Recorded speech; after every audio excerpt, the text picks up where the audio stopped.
আকাশবাণী খবর পড়ছে প্রবীর ভট্টাচার্য। বিশেষ খবর হলো, প্রধানমন্ত্রী নরেন্দ্র মোদী আজ চীনের তিয়ানজিনে সাংহাই সহযোগিতা সংস্থা এসসিওর শীর্ষ সম্মেলনের পূর্ণাঙ্গ অধিবেশনে ভাষণ দেবেন। রুশ প্রেসিডেন্ট ভ্লাদিমির পুতিনের সঙ্গে আজ বৈঠক করবেন প্রধানমন্ত্রী। স্বরাষ্ট্রমন্ত্রী অমিত শাহ আজ জম্মু সফরে যাচ্ছেন। সম্প্রতি মেঘভাঙা, বৃষ্টি ও ভূমিধসের কারণে সেখানে ক্ষয়ক্ষতি মূল্যায়ন এবং ত্রাণ ও উদ্ধার কাজের পরিস্থিতি তিনি পর্যালোচনা করবেন। স্বরাষ্ট্রমন্ত্রক উত্তরপ্রদেশ, উত্তরাখণ্ড, পাঞ্জাব ও জম্মু কাশ্মীরে ভারী ও মেঘভাঙা বৃষ্টি, আকস্মিক বন্যা ও ভূমিধসের কারণে ক্ষয়ক্ষতির মূল্যায়ন করতে আন্তঃমন্ত্রক কেন্দ্রীয় দল গঠন করেছে। দেশে বাণিজ্যিক এলপিজি সিলিন্ডারের দাম বেশ কিছুটা কমেছে। এশিয়া কাপ হকি প্রতিযোগিতায় ভারত জাপানকে ৩-২ গোলে হারিয়ে দিয়েছে। আসছি বিস্তারিত খবরে। প্রধানমন্ত্রী নরেন্দ্র মোদী আজ চীনের তিয়ানজিনে সাংহাই সহযোগিতা সংস্থা এসসিওর শীর্ষ সম্মেলনের পূর্ণাঙ্গ অধিবেশনে ভাষণ দেবেন। বিদেশ সচিব বিক্রম মিশ্রি তিয়ানজিনে গতকাল সাংবাদিকদের জানিয়েছেন যে তার ভাষণের সময় শ্রী মোদী এসসিওর আওতায় আঞ্চলিক সহযোগিতা বৃদ্ধির জন্য ভারতের দৃষ্টিভঙ্গির কথা তুলে ধরবেন। শীর্ষ সম্মেলনে পূর্ণাঙ্গ অধিবেশনে ভাষণ দেবার পর প্রধানমন্ত্রী রাশিয়ার রাষ্ট্রপতি ভ্লাদিমির পুতিনের সঙ্গে দ্বিপাক্ষিক বৈঠক করবেন। এর আগে গতকাল প্রধানমন্ত্রী মোদী এবং চীনের রাষ্ট্রপতি শি জিনপিং ভারত ও চীনের মধ্যে দ্বিপাক্ষিক সম্পর্কের পুনর্গঠন নিয়ে বিস্তৃত আলোচনা করেছেন। শ্রী মিশ্রি বলেন, বৈঠকে শ্রী মোদী দ্বিপাক্ষিক সম্পর্কের অব্যাহত উন্নয়নের জন্য সীমান্ত এলাকায় শান্তি বজায় রাখার গুরুত্বের উপর জোর দিয়েছেন। শ্রী মিশ্রি বলেন, গত কয়েক মাস উভয় পক্ষই দুদেশের সম্পর্ক পুনঃস্থাপনের জন্য একাধিক পদক্ষেপ গ্রহণ করেছে। উল্লেখ্য, 2020 জুন মাসে গালওয়ান উপত্যকায় ভারত ও চীনের সেনাদের মধ্যে সংঘর্ষের পর দুটি দেশের মধ্যে সম্পর্কের টানাপোড়েন শুরু হয়। বিদেশ সচিব বলেন, প্রধানমন্ত্রী মোদী সীমান্ত সন্ত্রাসবাদের চ্যালেঞ্জের কথা উল্লেখ করেছেন এবং এটি মোকাবিলায় একে অপরকে সহায়তা প্রদানের আহ্বান জানিয়েছেন। শ্রী মিশ্রি বলেন, প্রধানমন্ত্রী সীমান্ত সন্ত্রাসবাদকে অগ্রাধিকার হিসেবে উল্লেখ করে এই বিষয়টিকে জোর দিয়ে বলেছেন যে এটি এমন একটি বিষয় যা ভারত ও চীন উভয়কেই প্রভাবিত করে। This morning, the leaders shared with each other their perspectives for longer-term growth and development of the two countries. They spoke about their respective understanding of principles for bilateral relations, which it is expected will help guide the future work of the two sides as we work on other aspects of the relationship. বিদেশ সচিব বলেন, দুই নেতার মতামত ছিল যে ভারত ও চীনের মধ্যে মতপার্থক্যকে বিরোধে পরিণত হতে দেওয়া উচিত নয়। চীনের তিয়ানজিনে রুশ প্রেসিডেন্ট ভ্লাদিমির পুতিনের সঙ্গে আজ বৈঠক করবেন প্রধানমন্ত্রী। তারপর ভারতের উদ্দেশ্যে রওনা হবেন। পাশাপাশি চীনের রাষ্ট্রপতি শি জিনপিংকেও ভারতে আমন্ত্রণ জানিয়েছেন প্রধানমন্ত্রী। সাংবাদিক বৈঠকে এমনটাই জানিয়েছেন বিদেশ সচিব বিক্রম মিশ্রি। তিনি আরও বলেছেন, প্রধানমন্ত্রী 2026 সালে ভারতে আয়োজিত ব্রিক্স শীর্ষ সম্মেলনে রাষ্ট্রপতি জিনপিংকে আমন্ত্রণ জানিয়েছেন। রাষ্ট্রপতি শি আমন্ত্রণের জন্য প্রধানমন্ত্রীকে ধন্যবাদ জানিয়েছেন এবং ভারতের ব্রিক্স সভাপতিত্বে চীনের পূর্ণ সমর্থনের প্রস্তাব দিয়েছেন। চাকরির জন্য প্রতিযোগিতামূলক পরীক্ষার প্রস্তুতি নিয়ে থাকেন দেশের হাজার হাজার যুবক যুবতী। এরা অনেকেই ইউপিএসসি আয়োজিত সিভিল সার্ভিস পরীক্ষা দিয়ে থাকেন। আকাশবাণী মন কি বাত অনুষ্ঠানে প্রধানমন্ত্রী বলেন, এই পরীক্ষায় প্রতিশ্রুতিবান পরীক্ষার্থীদের অনেকের যোগ্যতা থাকা সত্ত্বেও সফল হতে পারেন না। এতে তথ্য সম্বলিত একটি ডিজিটাল প্ল্যাটফর্ম তৈরি করা হয়েছে, যার নাম প্রতিভা সেতু। এই পোর্টাল থেকে বেসরকারি সংস্থাগুলি তাদের মানব সম্পদের চাহিদা পূর্ণ করতে পারছে। পাশাপাশি যোগ্য যুবক যুবতীরাও নতুন কাজের সন্ধান পাচ্ছেন। इस पोर्टल से प्राइवेट कंपनियों इन होनहार स्टूडेंट्स की जानकारी लेकर उन्हें अपने यहां नियुक्ति दे सकती है।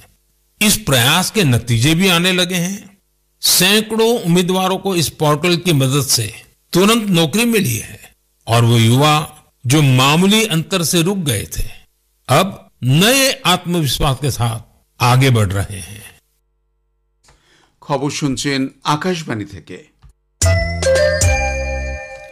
রাষ্ট্রপতি দ্রৌপদী মুর্মু আজ থেকে 3 দিনের কর্ণাটক এবং তামিলনাড়ু সফর শুরু করছেন। রাষ্ট্রপতি আজ মাইসুরুতে All India Institute of Speech and Hearing এর হীরক জয়ন্তী অনুষ্ঠানে যোগ দেবেন। আগামীকাল তিনি চেন্নাইতে সিটি ইউনিয়ন ব্যাংকের 120তম প্রতিষ্ঠা দিবস অনুষ্ঠানে যোগ দেবেন। স্বরাষ্ট্রমন্ত্রী অমিত শাহ জম্মু সফরে যাচ্ছেন। সম্প্রতি মেঘভাঙা বৃষ্টি ও ভূমিধসের কারণে সেখানে ক্ষয়ক্ষতির মূল্যায়ন ও ত্রাণ উদ্ধার কাজের পরিস্থিতির তিনি পর্যালোচনা করবেন। জম্মুর বৈষ্ণোদেবী তীর্থযাত্রায় ভূমিধসের কারণে বেশ কয়েকজনের মৃত্যু হয়েছে। জম্মুতে পৌঁছে শ্রী শাহ সরাসরি রাজভবনে যাবেন এবং বন্যা ও ত্রাণ ব্যবস্থা নিয়ে আলোচনা মূল্যায়ন করবার জন্য একটি উচ্চ পর্যায়ের পর্যালোচনা বৈঠকে সভাপতিত্ব করবেন। আকাশবাণী সংবাদদাতা জানিয়েছেন যে দিনব্যাপী সফরে স্বরাষ্ট্রমন্ত্রী জম্মুর বন্যা কবলিত এলাকাগুলি আকাশপথে পরিদর্শন করবেন এবং রাজভবনে কর্মকর্তাদের সঙ্গে বৈঠক করবেন। উপরাজ্যপাল মনোজ সিনহা, স্বরাষ্ট্র মন্ত্রকের এবং কেন্দ্রশাসিত অঞ্চল প্রশাসনের ঊর্ধ্বতন আধিকারিকেরা তাকে উদ্ধার, ত্রাণ ও পুনরুদ্ধারের কাজ সম্পর্কে অবহিত করবেন। বৈঠকে ক্ষয়ক্ষতি, ত্রাণ ও উদ্ধার অভিযান এবং জম্মুর পরিকাঠামো পুনরুদ্ধারের বিষয়ে আলোচনা করা হবে বলেই মনে করা হচ্ছে। শ্রী শাহের সঙ্গে থাকছেন স্বরাষ্ট্রমন্ত্রকের ঊর্ধ্বতন আধিকারিকেরা। তিনি ক্ষতিগ্রস্ত পরিবারের সঙ্গে দেখা করবেন। বৈঠকের পর তিনি শ্রীমাতা বৈষ্ণোদেবীর বেস ক্যাম্প কাটরা সহ বিভিন্ন বন্যা কবলিত এলাকা পরিদর্শন করবেন। শ্রী শাহ এবং মাতা বৈষ্ণোদেবীর তীর্থপথ যাত্রাপথে সাম্প্রতিক ভূমিধসের ঘটনায় আহতদের সঙ্গে দেখা করতে কাটরার কাকরাইলের নারায়ণ হাসপাতাল পরিদর্শন করারও সম্ভাবনা রয়েছে। সন্ধ্যায় তার নতুন দিল্লির উদ্দেশ্যে রওনা হওয়ার কথা। স্বরাষ্ট্র মন্ত্রক হিমাচল প্রদেশ, উত্তরাখণ্ড, পাঞ্জাব এবং জম্মু কাশ্মীরে ভারী ও মেঘভাঙা বৃষ্টি, আকস্মিক বন্যা ও ভূমিধসের কারণে ক্ষয়ক্ষতির মূল্যায়ন করতে আন্তঃমন্ত্রক কেন্দ্রীয় দল গঠন করেছে। এক বিবৃতিতে মন্ত্রক জানিয়েছে যে স্বরাষ্ট্রমন্ত্রী অমিত শাহের নির্দেশে এই দলগুলি পরিস্থিতির মূল্যায়ন করবে এবং সংশ্লিষ্ট রাজ্য সরকার কর্তৃক পরিচালিত ত্রাণ কাজের পর্যালোচনা করবে। কেন্দ্রীয় দলগুলি হিমাচল প্রদেশ, উত্তরাখণ্ড, পাঞ্জাব এবং জম্মু কাশ্মীরের বন্যা ও ভূমিধসে ক্ষতিগ্রস্ত জেলাগুলি পরিদর্শন করবে। প্রতিটি দলের নেতৃত্বে থাকছেন যুগ্ম সচিব পর্যায়ের একজন ঊর্ধ্বতন আধিকারিক। কৃষি, কৃষক কল্যাণ, জলশক্তি, বিদ্যুৎ, সড়ক ও মহাসড়ক পরিবহন এবং গ্রামীণ উন্নয়ন মন্ত্রক ও বিভাগের ঊর্ধ্বতন আধিকারিকেরাও এই দলে থাকবেন। ভারতীয় আবহাওয়া দপ্তর আইএমডি আজ হিমাচল প্রদেশ, উত্তরাখণ্ডে ভারী থেকে অতি ভারী বৃষ্টিপাতের লাল সতর্কতা জারি করেছে। আবহাওয়া দপ্তর আগামী দুদিন পূর্ব রাজস্থান, হরিয়ানা, চণ্ডীগড়, দিল্লি, জম্মু কাশ্মীর, লাদাখ, গিলগিট, বালতিস্তান, মুজাফরাবাদ, ওড়িশা, পাঞ্জাব এবং উত্তরপ্রদেশের বেশ কিছু স্থানে ভারী থেকে অতি ভারী বৃষ্টিপাতের পূর্বাভাস দিয়েছে। ছত্তিশগড়, অন্ধ্রপ্রদেশ, কর্ণাটক ও গুজরাট, মহারাষ্ট্র, কেরালা এবং মাহে, কোঙ্কণ এবং গোয়ার কিছু অংশে আগামী বুধবার পর্যন্ত ভারী বৃষ্টিপাতের সম্ভাবনা রয়েছে। আগামী 5 দিন দেশের উত্তর পূর্বাঞ্চলে একই রকম আবহাওয়া। আন্দামান ও নিকোবর দ্বীপপুঞ্জের বিভিন্ন স্থানে বজ্রপাত এবং ঝোড়ো বাতাসের সঙ্গে বজ্রপাতের পূর্বাভাস দিয়েছে আবহাওয়া দপ্তর। কেন্দ্রীয় মন্ত্রী কিরেন রিজিজু বলেছেন, এই ত্রৈমাসিকে 7.8% জিডিপি বৃদ্ধি প্রমাণ করেছে যে প্রধানমন্ত্রী নরেন্দ্র মোদী দেশের অর্থনীতিকে খুব ভালোভাবেই পরিচালনা করছেন। নতুন দিল্লিতে গতকাল ভগবান বিরসা মুন্ডা ভবনে বিরসা মুন্ডার মূর্তি উন্মোচনের পর সাংবাদিকদের সঙ্গে কথা বলার সময় শ্রী রিজিজু বলেন, বিশ্বের বরিষ্ঠ অর্থনীতিবিদেরা প্রধানমন্ত্রী নরেন্দ্র মোদীর নেতৃত্বে ভারতীয় অর্থনীতির এই বৃদ্ধিতে প্রশংসা করেছেন। তিনি বলেন, ভারতকে আত্মনির্ভর করতে হলে মেক इन इंडिया प्रचार करा एवं स्वदेशी पण्य ग्रहण करा प्रयोजन। भारत में बनी हुई चीजें को इस्तेमाल करना चाहिए, मेक इन इंडिया को बढ़ावा देना चाहिए और भारत को आत्मनिर्भर बनाना है। ये तो प्रधानमंत्री जी पिछले 11 सालों से बार बार लोगों को अपील कर रहे हैं और हम लोग भी हर जगह यही बोल रहे हैं। বাণিজ্যিক এলপিজি সিলিন্ডারের দাম বেশ কিছুটা কমেছে। 19 কেজি বাণিজ্যিক এলপিজি সিলিন্ডারের দাম 51 টাকা 50 পয়সা কমে কলকাতায় হয়েছে 1684 টাকা। গতকাল মধ্যরাত থেকে নতুন দাম কার্যকর হয়েছে। এর ফলে উপকৃত হচ্ছে হোটেল, রেস্তোরাঁ এবং ছোট ব্যবসায়ীরা। বিহারের রাজগিরে এশিয়া কাপ পুল এর ম্যাচে গতকাল ভারত জাপানকে 3-2 গোলে হারিয়ে সুপার 4 পর্বে পৌঁছে গেছে। আজ রাজগিরে আন্তর্জাতিক ক্রীড়া স্টেডিয়ামে ভারত কাজাখস্তানের মুখোমুখি হবে। খেলা শুরু হবে সন্ধ্যে 7:30টায়।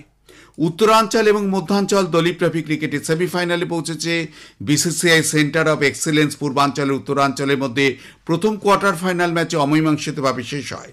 প্রথম ইনিংসে এগিয়ে থাকা সুবাদে উত্তরাঞ্চল সেমিফাইনালে খেলার যোগ্যতা অর্জন করল। মধ্যাঞ্চল ও উত্তর পূর্বাঞ্চলের মধ্যে ম্যাচটি অমীমাংসিতভাবে শেষ হয়। প্রথম ইনিংসে এগিয়ে থাকা সুবাদে মধ্যাঞ্চলও সেমিফাইনালে পৌঁছেছে। শেষ করবার আগে খবরে বিশেষ কিছু অংশ আরও একবার। প্রধানমন্ত্রী নরেন্দ্র মোদী আজ চীনের তিয়ানজিনের সাংহাই সহযোগিতা সংস্থা এসসিওর শীর্ষ সম্মেলনের পূর্ণাঙ্গ অধিবেশনে ভাষণ দেবেন। রুশ প্রেসিডেন্ট ভ্লাদিমির পুতিনের সঙ্গে আজ বৈঠকে বসবেন প্রধানমন্ত্রী। স্বরাষ্ট্রমন্ত্রী অমিত শাহ জম্মু সফরে যাচ্ছেন। মেঘভাঙা বৃষ্টি ও ভূমিধসের কারণে সেখানে ক্ষয়ক্ষতি মূল্যায়ন ও ত্রাণ ও উদ্ধার কাজের পরিস্থিতি তিনি পর্যালোচনা করবেন। খবর ছিল স্থানীয় সংবাদ একটু পরে।